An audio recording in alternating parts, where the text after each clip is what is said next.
bisa, cuman blast freezer gitu sih kan pakai fan kan untuk ke ikan tongkol, karena kan ikan tongkol cepat banget busuk, kayak gitu doang sih. Kalau aku sih bikin mini cooler gitu lagi lah buat penyimpanan wortel. Kan kasihan tuh pedagang-pedagang kalau misal si wortelnya nggak laku disimpan di mana gitu. Kalau di luar kan jadi kering ataupun jadi busuk. Nah, aku ngerancang mini cooler tuh biar bisa menyimpan wortel dalam waktu lama gitu. Kamu gimana ya? Kalau aku bikin mesin ice cream maker, jadi si sistemnya itu menghasilkan es batu kotak-kotak. Keren tuh. Kalau kamu Jan? Kalau aku ini bikin refrigerator buat penyimpanan bayam, jadi biar bayamnya nggak cepat layu gitu kan. Biasanya kalau bayam disimpan di temperatur ruangan dalam beberapa sehari lah, jadi kelihatan layu gitu, cepat layunya, jadi kurang segar gitu, nutrisinya juga udah berkurang.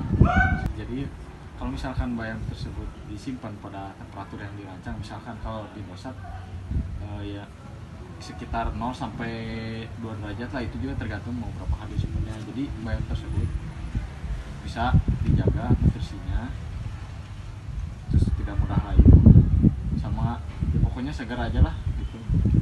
Kalau gitu berarti nggak beda jauh sama penyimpanan wortel ya? Iya. Sama sayuran.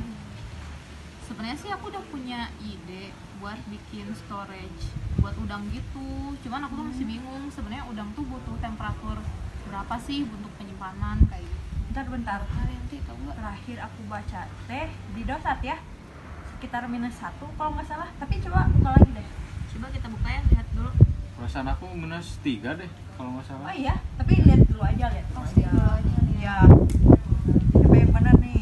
Nih, Nah, ya. yang salah traktir minum ya. Ini coba lihat. Salah push up. Berapa? Oh, iya, -1. Tuh kan, aku benar -1. Kamu salah. Buat udang tuh. Ternyata -1. Ya, aku kayaknya salah ngeliat di mana gitu. -3. Berarti di bawah 0 derajat ya kalau buat hewan-hewan itu. Iya. Biar beku sih itu. Tapi itu kayaknya untuk penyimpanan berapa hari doang ya kayaknya. Iya tadi cuma. Kalau misalnya untuk penyimpanan yang jangka waktu lama -35 tuh aman gak sih? Nah, nggak tahu sih kalau gitu. Di situ ada nggak kira? Ya harus lebih baca-baca. Kalau saran dari aku mah deh, kalau kamu mau bikin storage gede gitu mah, ya paling gudangnya 3 kiloan lah. Tapi nanti kamu hitung cooling load, jadi buat nentuin kapasitas mesinnya nantinya gitu. Terus kamu kalau mau segede gitu, mau pakai ekspansi yang kayak gimana? Aku sih bingung, soalnya kan ini cuma sistem yang kecil ya. Tadinya aku mikir sih kapiler yang mau aku gunain, tapi menurut kalian gimana? Mendingan aku pakai kapiler atau TXP? Kalau sistem kecil sih ya Lebih berat ke Ya sih, kapiler. setahu kita ya, kalau misalnya yang TFP pasti sistem yang gede-gede kan. Tapi kalau misalnya kapiler buat udang 3 kilo sih menurut gue cukup. Ya udah sih, paling kayaknya udah cukup banyak informasi yang aku dapat. Tinggal aku bikin lagi konsepnya biar lebih mateng. Dan makasih banget obrolan hari ini ya, soalnya aku jadi terbuka konsepnya aku mau kayak gimana. Ya kalau misal kamu ada bantuan bisa tanya-tanya ke kita, atau kita pergi ke perpus penayung gitu. Kan kita juga lagi sama-sama TA Lagi gitu. sharing-sharing, Ya, kita juga masih cari ilmu. Ya, gitu aja. Kalau kamu kelompoknya sama siapa? Rancang bangun sendiri mah berat. Kayak beli alat yang kayak gitu nih. Gak tahu sih, aku masih belum punya rencana sama siapa. Cepet-cepet ya. Soalnya kalau misalkan sendiri rancang bangun tuh ya minimal keluar 6 juta sampai 7 jutaan biayanya gitu. Semangat aja, kita saling dukung aja ya. Ya. Makasih ya.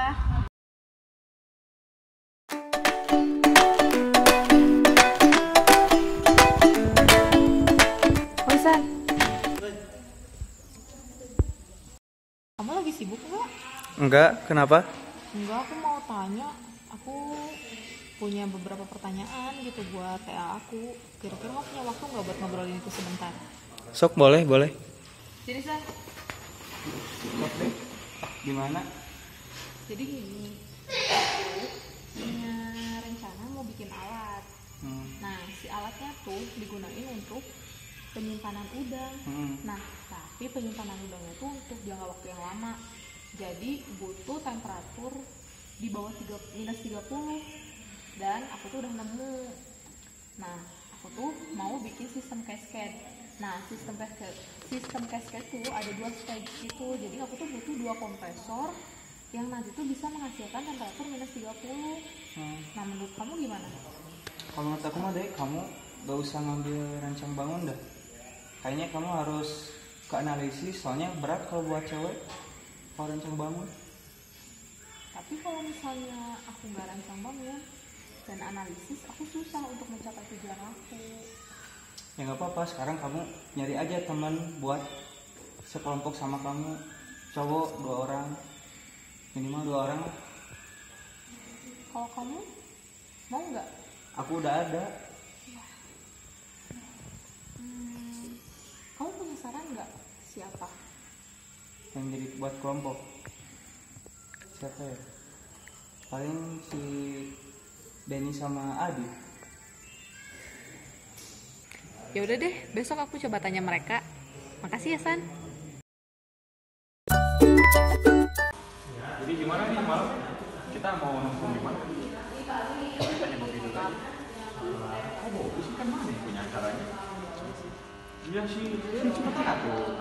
Kamu ini cari tempatnya di mana?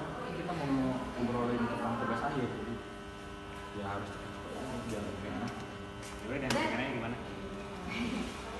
Kamu udah punya tim buat TA belum? Belum sih. Mau nggak gabung sama aku? Kamu udah punya konsepnya belum?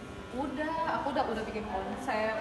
Aku udah nyiapin informasi dari teman-teman. Terus ada juga beberapa saran. Jadi kita udah tinggal ngejalanin doang. Gitu. Jadi aku tinggal terima jadi aja, tinggal eksekusi. Iya, kita tinggal eksekusi doang. Mau nggak? Nah, sekarang udah bikin sama orang musik Bobi. Sama dia aja.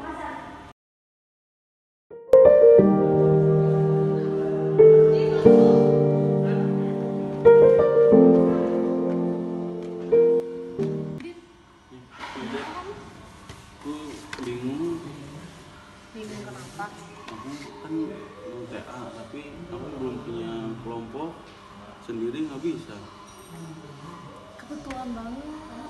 Aku tuh butuh satu orang lagi buat masuk tim. Oh iya, Iya, kamu mau nggak masuk tim aku? boleh. Aku udah punya konsep segala macam. Jadi kita tinggal bikin alatnya doang. Mantap itu. Mulai kapan? Nah, kamu bisanya kapan? Soalnya kalau aku sama Denny, bisa kapan aja. Kalau aku sih semangat aja, bisa sekarang juga. Sip, kalau kayak gitu ya. Ya. Tuh. Selamat masuk tim ya. Terima kasih. Udah jangan sedih-sedih lagi. Iya, makasih ya Dea. Jadi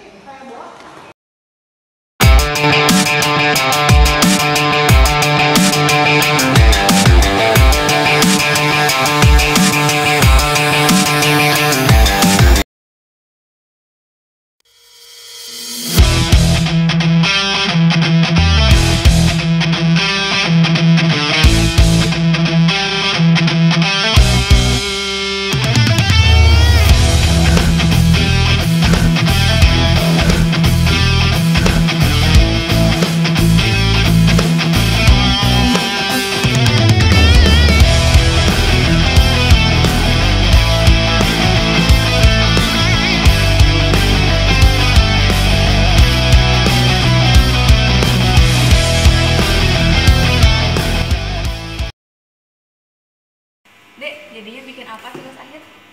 Aku jadinya bikin tempat penyimpanan buat udang yang kemarin udah kita obrolin. Cuman aku tuh pakai sistem cascade.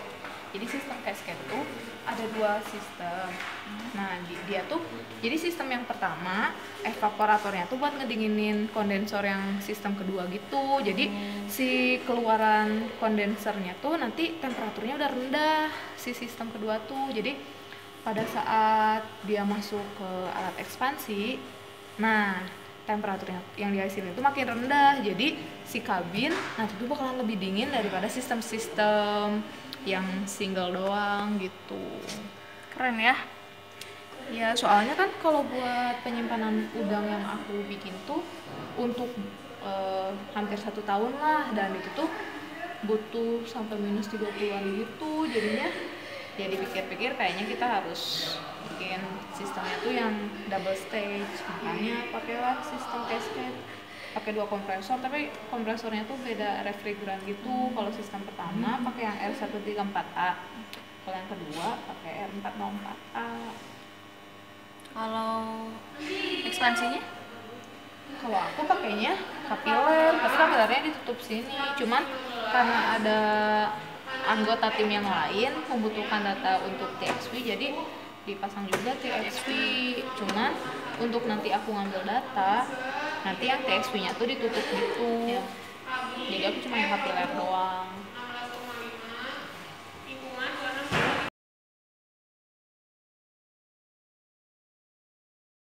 Sistem refrigerasi cascade adalah sistem yang terdiri dari dua buah sistem refrigerasi siklus tunggal. Sistem pertama disebut dengan high stage dan sistem kedua disebut low stage.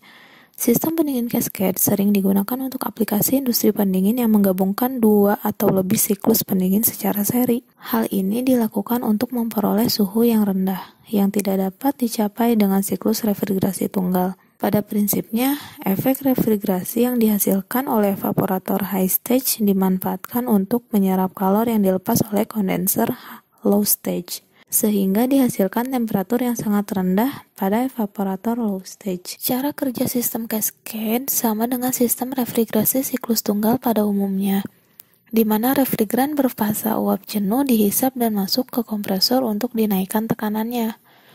Kemudian, masuk ke kondensor dan terjadi pelepasan kalor sehingga berubah fasa menjadi cair jenuh. Selanjutnya refrigeran masuk ke alat ekspansi untuk diturunkan tekanannya dan masuk ke evaporator dengan fasa campuran, lalu terjadi penyerapan kalor yang mengakibatkan perubahan fasa dari campuran mayoritas cair menjadi uap jenuh. Perbedaannya adalah pada sistem cascade, evaporator high stage tidak digunakan untuk mendinginkan kabin atau produk, melainkan menjadi media pendingin kondensor low stage. Di mana evaporator high stage dan kondensor low stage keduanya tergabung dalam heat exchanger. Temperatur refrigeran pada keluaran kondensor low stage menjadi sangat rendah, lalu masuk ke ekspansi untuk diturunkan lagi tekanannya, sehingga temperatur masuk evaporator low stage semakin rendah dan menghasilkan temperatur penyimpanan yang lebih rendah.